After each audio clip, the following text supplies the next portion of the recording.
ahí. Yo pensaba que la política tiene dos elementos centrales. Uno es el de los contenidos, naturalmente, los hechos, y otro el de las formas. Y una de las evidencias, me parece a mí, de la degradación argentina es la pauperización del lenguaje de la política, salvo algunas excepciones. Algunas excepciones. Hoy vamos a hablar con alguien que es un profesional de la palabra, y en la segunda mitad del programa vamos a contar lo que está pasando en una provincia que está explotada. Antes de ir a la entrevista con nuestro invitado, le pedimos a la señora locutora, la enigmática voz, que nos cuente cuáles son las vías de comunicación para que ustedes nos llamen y nos digan lo que quieran. Nicolás, repita conmigo. Bueno, hoy me va a tomar 51680790 51680790 Facebook.com/Radio Mitre. Facebook.com/Radio Mitre. El Twitter, @Radio Mitre. El Twitter es @Radio Mitre. Nos encanta que se comuniquen ustedes a través del Twitter, la red social que nosotros más usamos. Bueno, como les veníamos diciendo, uno de los temas que vamos a tratar hoy tiene mucha actualidad, pero la persona que vamos a entrevistar ya lo trató en su momento, hace varios años, a fines de la década del 80, de un modo magistral, en un libro que se llama Partes de Inteligencia. Vamos a hablar obviamente de lo que está pasando hoy con la CIDE, con el caso Nisman y con estos enigmáticos espías. El autor de Partes de Inteligencia es el escritor y el ex diplomático Jorge Asís, que espero que esté en línea. ¿Qué tal, Jorge? ¿Cómo te va? Estoy en línea y escuchándote, Nicolás. Qué grande. ¿Cómo andás? Bien, querido, esperándote. Bueno, acá estoy con mi viejo Miguel. Con tu viejo, ¿Cómo estás, familia. Exactamente. ¿Qué tal, Miguel? ¿Cómo andás? Muy bien, muy bien. Bueno, Jorge, queremos un poco empezar la entrevista preguntándote por esta reedición de Partes de Inteligencia, ¿no? Que vuelve después de haber salido editado en 1987. En el 87 se publicó, trata sobre el tema de los servicios de inteligencia en los años del alfonsinismo. Bueno, que era un periodo de absoluta transición, cuando el alfonsinismo tenía muchísima desconfianza a los espías de 25 de mayo 11. Y cometieron ahí un error bastante usual en los gobiernos con respecto a las inteligencias, que fue la creación de un servicio de inteligencia paralelo que funcionó en Alem 218. Era un momento tan ridículo que había un funcionario, me acuerdo, había tanta antifuerzas armadas, que había un funcionario que había planteado que, bueno, que tenían que eliminarse hasta los granaderos de la puerta de la Casa Rosada. Paranoia total. Casi querían poner granaderos de civil, ¿no? Por toda esa cuestión. Bueno, y en realidad se desconfiaba de los espías de 25 de mayo porque se los creía muy vinculados a la dictadura militar. Razón por la cual se crea otro espacio, y eso terminó en un escandalete porque hubo algunos secuestros. Ahí estuvo el mayor Guastavino, ahí hubo algunas cosas y algunos episodios bastante interesantes que están contados en mi novela. ¿Por qué la escribiste? Yo la escribí en realidad cuando me enteré que me seguían. Los espías te seguían a vos. Cuando yo me enteré que me seguían, era un momento, pasaron años, pero era un momento muy difícil para ser crítico en los años del alfonsinismo. Si vos eras crítico del alfonsinismo, eras directamente un desestabilizador o un golpista. Me suena. Algo parecido a lo que ocurre hoy. Sí, también con los servicios de inteligencia paralelo, ¿no? Claro, digamos, hay alguna cosa. Y yo me entero. El autoritarismo democrático, esa suerte de oxímoron que tiene vieja historia, ¿no? Acá. Sí, digamos, esa cuestión de que, bueno, que estaba siempre la sombra de la desestabilización y era muy difícil hacer periodismo. ¿Vos en ese momento dónde trabajabas? En ese momento yo trabajaba en Perfil, en la revista del Destape, la revista Libre. Sí.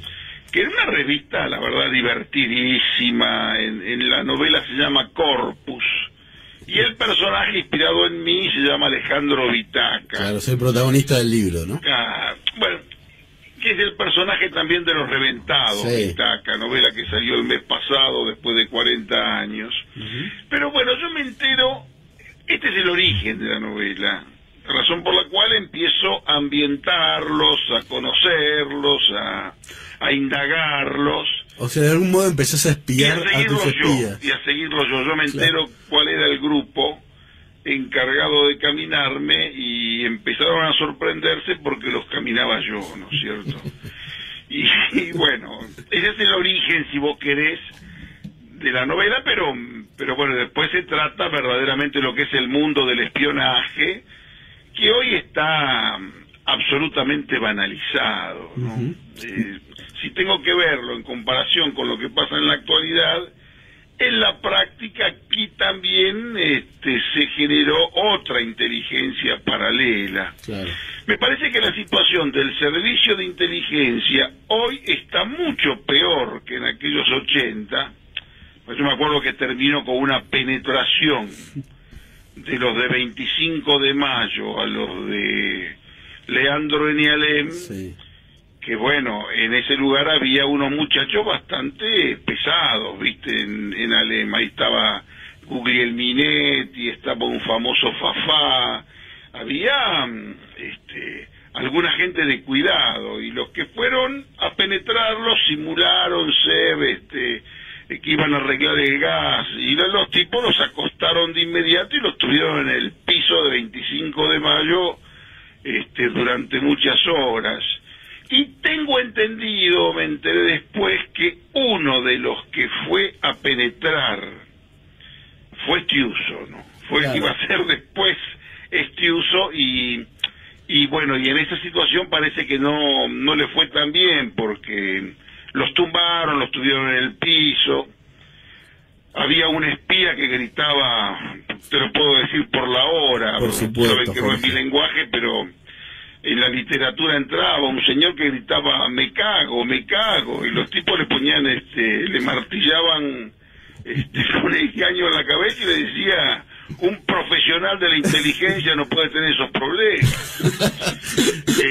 Pero hoy me parece que está peor la cosa. ¿Por qué está peor? Al margen de mi novela, sí. Lo que existe hoy, te diría, es una cuentapropización, hay mucho cuentapropismo en ese lugar, porque como no hay una conducción, como en realidad, yo me acuerdo cuando yo fui embajador, hubiera querido tener yo una base de inteligencia, porque hay en todos los países una diplomacia secreta que tiene que ver con la diplomacia del espionaje, que como yo no tenía estación de espías, yo me quedaba en banda y yo sabía que eso existía, ¿no es cierto?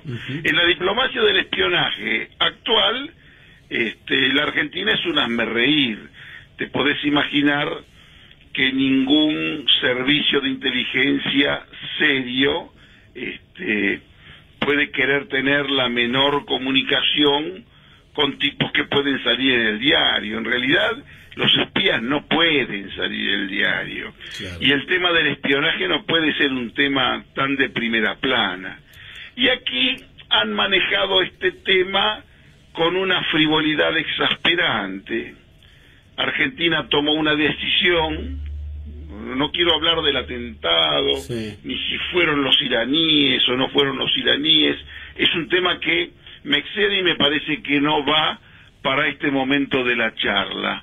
Argentina tomó una dirección y Argentina lo puso al presidente en la plenaria, desperdiciar los minutos de la plenaria de Naciones Unidas para demonizar a Irán con la ingenuidad de creer que le daban política a los Estados Unidos y que los Estados Unidos en el fondo iban a entender bien esa guiñada y nos iban a resolver algún problema. Fue una chiquilinada atroz que en realidad no sirvió nada y que fue una política que duró hasta la muerte de Kirchner.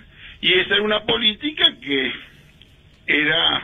estaba basamentada, como vos sabés, en esos dos pilares que eran Nisman desde la Fiscalía de la causa AMIA y al que le puso el presidente Kirchner para que trabajara con él, que era Stiuso, un espía que lo fascinaba a Néstor. ¿Por qué lo fascinaba? Estaba verdaderamente encantado con él, resolvió algunos temas de secuestros, por eso la difusión tan gratuita de su figura a un tipo que está condenado por iraníes y también por algunos pesados que tiene que ver con secuestradores que mandó en cana, no me parece lo mejor. Yo no publicaría la fotografía de un espía y te voy a decir la verdad, tampoco mencionaría nombres de espías, así fueran estos muchachos improvisados de la cámpora, ¿no? Claro. Porque en algún momento tenés que partir de alguna regla del juego más o menos clara. Muerto Kirchner, viene toda la receta venezolana, aparece la influencia de Chávez, que bueno, que se aprovecha la llegada del presidente sirio Bashar al-Assad, se hacen los primeros contactos para el arreglo con el país que tenía una asociación estratégica muy importante con Venezuela, que era Irán. Antes te diría una cierta desidia de Brasil, que también tiene sus buenos negocios con Irán, y un Brasil que digamos que no toma el liderazgo que le podría corresponder en el subcontinente, ¿no es cierto? Y que nunca confrontó y Brasil. viene después todo este alboroto que se quedan colgados del pincel tanto Nisman como Stiuso, y bueno, todo esto que se impulsaba desde 25 de mayo con una línea que venía desde arriba, cambia y todos estos muchachos se quedan en el aire. Ahí empieza, después vienen todas las complicaciones, lo que vos las llamás relaciones con la justicia, y tantas cuestiones que la tenés hoy en los diarios, y que enloda una profesión tan literaria, ¿no? Que yo la respeto por lo que fue también en la literatura, con grandes maestros, ¿no es cierto? Estás vos, es lo que vos llamás esta etapa de servilletas war, ¿no? La guerra de los servis. Unas servilletas menores, que es una guerra de empleados del Estado, de un Estado que no tiene conducción, ¿entendés? Porque es una guerra de empleados que pugnan por el presupuesto, porque bueno, la inteligencia esta paralela hace que el peso de la inteligencia ya no pase por 25 de mayo, sino más bien por el lado del ejército, con esa interna que todo el mundo conoce y habla, mucho sin saber, supuestamente entre Stiuso y Pocino. Tengo entendido que Pocino hoy, pese a la salida de Stiuso, no pasa tampoco por su mejor momento, tal vez porque Pocino tiene un origen radical y desconoce que en el peronismo el que saca no pone, ¿no? Ahora, y hay toda una improvisación hoy que hace que Argentina en materia de espionaje sea el hazmerreír de toda esta clientela, ¿no? Ahora, ¿cómo esta guerra de servicios, cómo impacta en la muerte de Nisman? ¿Tiene algo que ver? Pero por supuesto que tiene que ver. La muerte de Nisman. Hoy, con lo que está pasando, la muerte de Nisman pasa a ser casi lo menos importante. Contá lo que es sabe. Un complemento, porque hoy lo que se discute es otra cosa. Yo suelo decir, yo no comento crímenes, así sean crímenes de Estado. Lo que se habla hoy, cuando hay tanta información y simultáneamente una carencia de información, porque ahora estamos hablando de intereses, de la mamá, de la hermana, los temas personales, sus hábitos. En realidad el objetivo de inteligencia de los que tuvieron que ver con el crimen se cumplió doblemente.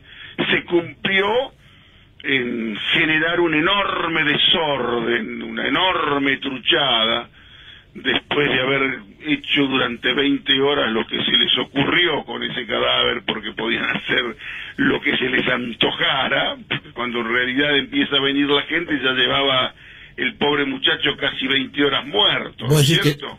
que hubo varios asesinos? Ese desorden fue un objetivo de inteligencia cumplido, y hoy tanto manoseo, tanta banalización, también forma parte de ese objetivo, que hoy casi en cualquier momento falta que cualquiera diga hicieron bien en matarlo, porque lo destruyen al pobre tipo. Y el tipo en realidad no lo mataron por su disipación, ni por su mezquindad, si vos querés, en lo que tiene que ver con cuestiones de fondos. En realidad lo mataron porque avanzaba en una causa, bueno, que verdaderamente se la tenían jurada, y me parece que él era hombre muerto ya cuando estaba en Europa. Entonces, cuando Nisman estaba Jorge, en Europa, entonces ya lo caminaban. Digo, entonces lo mataron. Y cuando Nisman se toma ese vuelo para volver a Buenos Aires, y ya estaba como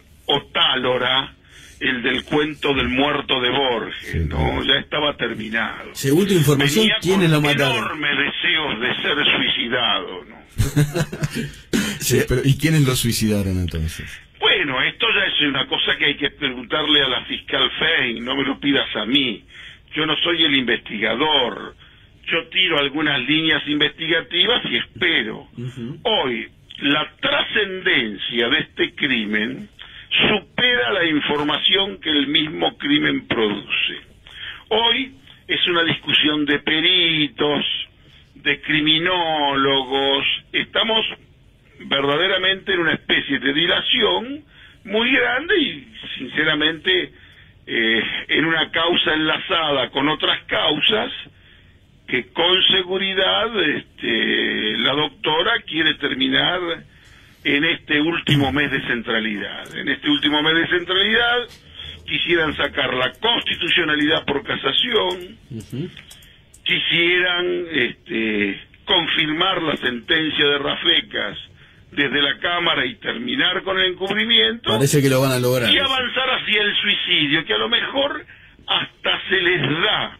El problema va a ser la repugnancia social, la repulsa social de grandes sectores de esta sociedad que están absolutamente convencidos que a este muchacho lo mandaron para arriba, y que este es un muerto que este gobierno se tiene que hacer cargo, sin discutir con el muerto, sin pelearse con el muerto. Este muerto, muchachos, les pertenece, y me parece que corona una década larga que está mucho más para los historiadores que para quienes comentamos el presente, ¿no? Sí. Jorge, viste que hay encuestas que muestran que no impactó tanto en la imagen de Cristina el crimen de Nisman. No, por supuesto que no.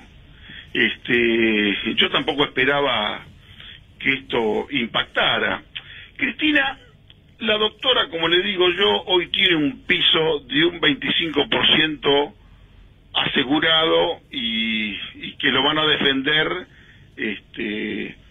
demuestren los Viñaski, Alconadas, lo que sea, no hay ningún inconveniente, eso se va a mantener. Igual vamos a seguir trabajando. Le puede ir bien hasta incluso en las elecciones, porque la elección en realidad la va a hacer la doctora. ¿Vos crees que va a ser candidata? Mira, ella desde la candidatura, desde su primer candidato, primera en la lista de diputados de la provincia de Buenos Aires, según mi evaluación e información, la doctora se va a poner la campaña al hombro. Y el mensaje que yo les paso a Macri, a Massa, es que van a tener que confrontar con Scioli o con Randazzo, pero en realidad con quien van a tener que confrontar va a ser con la doctora, que se va a poner la campaña al hombro y hoy sale a defender su gobierno, su modelo y también su libertad, ¿no? ¿Vos decís que va a ser candidata por una cuestión de fueros? No, me parece que ella va a ser candidata porque ella está segura que los votos que tiene son de ella, que le pertenecen, y que no los va a transferir fácilmente. Y por una Hay vocación, muchos precipitados Jorge, que creen que esto se termina con una elección, Y esto no es así. Yo lo dije hoy, lo escribí. Aquí dejan también una bomba humana muy importante. Aquí dejan absolutamente copado todos los resortes del Estado de gente supuestamente incondicional, que va a ser más incondicional si tiene todos los diputados que quiere. Hoy las listas de diputados se cierran en Olivos. Esto enteramente no se atrevió ni Perón, ni Menem, ni el propio Kirchner. ¿Y por qué lograron? Que se cierre en Olivos y que los tipos se la banquen. ¿Y por qué lograron eso los Kirchner? Y lograron eso porque han hecho una concentración en materia de poder que casi te diría que es admirable y es absolutamente equiparable a la blandura del resto. Estos muchachos van por todo. Y van por todo y verdaderamente ejercen el poder y hasta abusan si tienen que abusar del poder. El problema es que el peronismo no existe, el peronismo está absolutamente entregado. De pronto, cuando los encontrás en un off, ahí se lamentan como tías tristes, ¿viste? Pero en la práctica, hoy, ¿quiénes son los candidatos o no son? Lo decide Zanini, que es tan peronista como yo, qué sé yo, anarquista de derecha, lo decide el Guado y lo decide la doctora. Pero esto es una manifestación de poder real. Hoy no se sabe quién va a ser el candidato porque está el dedo de la doctora. Entonces, si Scioli, por ejemplo, hoy simplemente levanta la voz y dice: voy a ir la interna contra Randazzo y contra Cristina y les voy a ganar, pero bueno, tendría que decirlo en todo caso él. Pero hoy están todos pendientes de que la decisión la va a tener la señora. La señora tiene hoy mucho poder y ese 25% que lo tiene asegurado y que diseña, a mi criterio, lo peor, un país absolutamente esquizofrénico. Nicolás, Miguel, un gobierno no puede estar sostenido solamente por aquel que saca. Vos tenés que incluir también al que pone. Un gobierno no puede estar tan sostenido por el que se la lleva o por los sectores bajos y necesitados y estar abiertamente enfrentado con aquel que paga impuestos, que quiere invertir, que no sabe qué hacer con su platita. En un modelo de inclusión hay que incluir también al que tiene algunas condiciones de poner alguna moneda en el juego económico, ¿no? Está clarísimo. Jorge, te agradecemos mucho la comunicación, sobre todo por la hora, y suerte con Partes de Inteligencia y con tus otras reediciones. Pero suerte ustedes, muchachos, con esta aventura familiar tan interesante desde el punto de vista de la comunicación, y estoy seguro que les va a ir de maravilla. Un abrazo, maestro. Un gran abrazo. Gracias.